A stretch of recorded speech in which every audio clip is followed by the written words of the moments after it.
cuap-cuap di bawah koyo ngono itu loh. Yuk kita respon. Enggak, memang Begini, saya Bunda. seringkali Maaf. melihat sebentar sahabatku, saudaraku. Saya memang sangat mengikuti dari Grace ini ya. Memang juga dalam typingnya dia ada di Komal sebelah itu selalu dengan omongan-omongan yang itu tidak mencerminkan akan keyakinannya sebagai orang yang mengimani dari keyakinan yang di situ mentasbihkan bahwa keyakinannya itu adalah agama cinta kasih. Ya. Ya kan? Dia tidak mengimani dia meyakini tapi tidak mengimani dari keyakinan yang ditasbihkan sebagai agama yang cinta kasih. Cinta kasih, betul. Nah, kalau dia mengimani adanya keyakinan cinta kasih, dia tidak akan seperti itu. Tangannya akan bergetar, mulutnya akan terkatup kalau dia itu benar-benar mengimani dari keimanannya itu, gitu loh. Itulah bedanya dari kita orang Muslim dan dari sebelah, gitu ya. Saya bahas masalah sebelah aja. Saya dulu pernah meyakini dari keyakinan yang Anda yakini.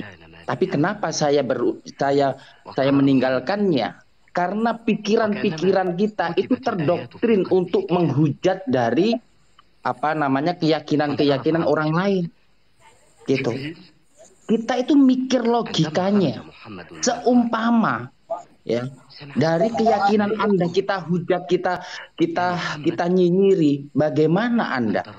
Gitu. Dari awal tadi saya menyimak juga, Bunda ini berbicara dengan santunnya, memaparkan dengan apa yang memang faktanya seperti itu kejadiannya. Pun saya juga seperti itu. Saya melihat dengan mata kepala saya sendiri. Banyak gereja-gereja yang akhirnya sekarang menjadi sebuah bangunan masjid. Gitu kan. Jadi Anda jangan baper. Anda bisa mencibir, Anda bisa menghujat di Komal yang satu frekuensi dengan Anda. Tapi di sini jangan. Gitu. Dari awal di sini tidak ada penghujatan. Kita di sini diskusi dan membuka apa fakta yang sebenarnya ada, gitu loh. Jadi teman-teman saya anggap teman-teman karena kita masih satu NKRI, gitu ya. Tidak ada Tuhan selain Allah, tidak ada Tuhan selain Allah, dan tidak ada yang pantas untuk disembah hanyalah Allah Subhanahu wa Ta'ala. Kalau Tuhan yang Anda tasbihkan itu sebagai Tuhan, kenapa harus masih menyembah? Kenapa harus masih berdoa? Karena yang sudah ditasbihkan sebagai Tuhan tidak perlu untuk menyembah dan tidak perlu untuk berdoa, karena dialah pemilik alam semesta ini. Logika pikiran Anda buka.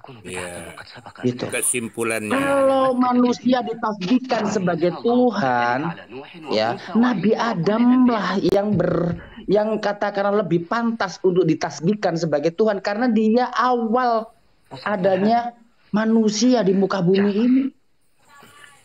Nabi Adam itu awal dari bapaknya manusia. Sebentar.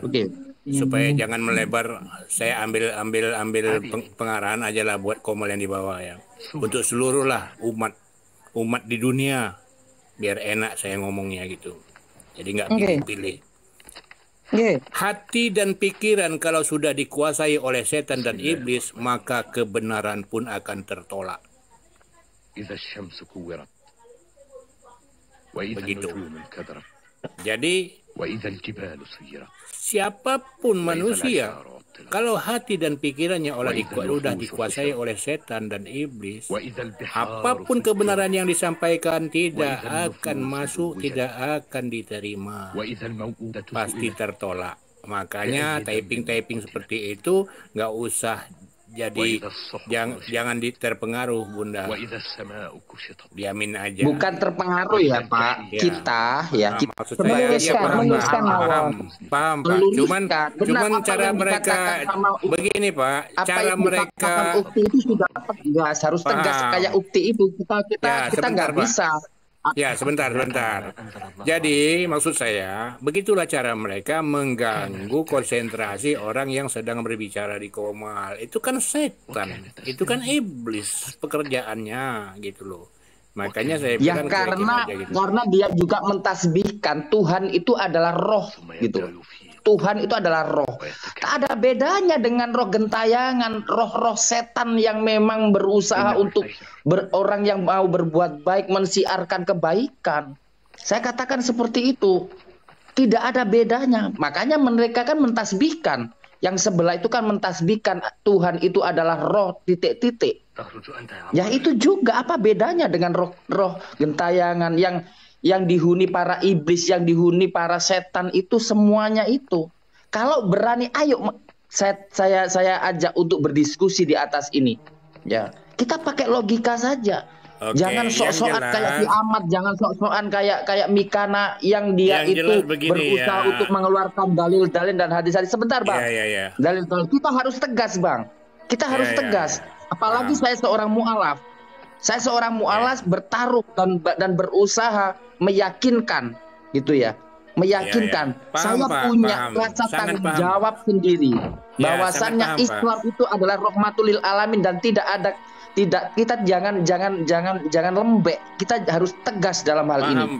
Apalagi akidah kita itu dihancurkan atau dibuat hal-hal yang begitu tidak enaknya atau tidak pantasnya untuk didengar. Ya, oke, sangat paham, Pak. Sangat paham. Anda sebagai muslim sejati gitu ya, apalagi seorang mualaf, sangat paham, tidak usah diuraikan lagi. Kita semua sudah paham itu. Hati Bapak sama dengan hati saya, sama dengan hati Bunda gitu. Yang jelas, narasi-narasi sepanjang malam ini yang disampaikan Bunda itu narasi ilmiah loh. Jadi tidak menyangkut soal ketuhanan atau segala macam. Kita membahas tentang gereja, tentang umat Kristiani yang meninggalkan gereja, tentang gereja dijual, tentang ya begitu aja deh, seputar gitu. Artinya sosial ya. Di seputar sosial kita tidak menyinggung soal Yesus itu bukan Tuhan atau segala macam. Enggak loh dari tadi. Nah, cuma framing mereka di bawah beda. Jadi memang tujuannya mereka lain. Makanya saya bilang bukan kita nggak mau tegas kan. Kalau mereka memang berjiwa edukatif, ya, otaknya penuh dengan ilmiah gitu kan, pasti mereka berani naik, berani debat. Nyatanya mereka nggak ada yang berani debat kan. Jadi percuma. Iya ya. Nah gitu aja. Lanjut Bunda. Betul. Baik. Jadi tadi Abangda matur nuwun kepada Abangda kita, Abangda Bagus Alfir, juga Abangda barusan sudah memberikan pertanyaan yang justru pertanyaannya cerdas-cerdas membuat dia terbuka. Mungkin begini, kalau memang kita nanti suatu saat mau acara namanya mungkin bedah buku Bart Ehrman, Profesor Bart Ehrman. Besok bedah buku ini Profesor Robert Price. Misalnya kita lihat. Nah, ini baru namanya ilmiah. Bedah buku. Nah, mereka sudah melakukan bedah hadis ya.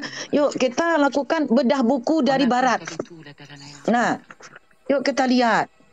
Biar satu persatu dibuka, biar tahu. Apa betul katanya ajaran kekristenan itu mengikuti Plato? Nah itu Bunda ada bukunya, buku Plato dari London tahun 1700. Tahun 1700, Bo. Nah, 400 tahun yang lalu. Apa betul? Ternyata menurut Plato Tuhan itu ada dua.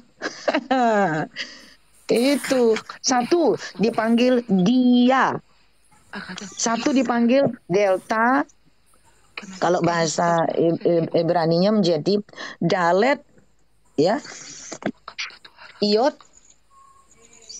alef, dia. Yang kedua dipanggil zina.